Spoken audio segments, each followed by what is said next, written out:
კვლავ საქართველოს შესახებ ენერგეტიკის სამინისტროში საერთაშორისო ორგანიზაცია ენერგეტიკული გაერთიანების წარმომადგენლებს დღეს მინისტრმა უმასპინძლა. კახი გალაძესთან შეხვედრაზე ორგანიზაციაში საქართველოს გაწევრიანების საკითხი განიხილებოდა.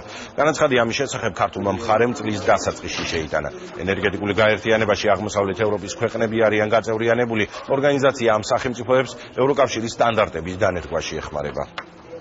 ჩვენთვის არის პრინციპული და მნიშვნელოვანი კიდევ უფრო დაგვაახლოებს ქვეყანას, როგორც ქვეყანას ევროკავშირში გაწევრიანებისთვის. ამ გაერთიანებაში გაწევრიანება ჩვენ საშუალებას გვაძლევს, ასე რომ ვთქვათ, კანონმდებლობის კუთხით, დავარეგულიროთ არსებული სიტუაცია, ტარიფების კუთხით და ამაზე უკვე მუშაობა დაწყებულია და საომრობოდ ვფიქრობ, ძალიან მნიშვნელოვანი იქნება ქართველი ხალხის, ჩვენი ქვეყნის მოსახლეობის კეთილდღეობისთვის.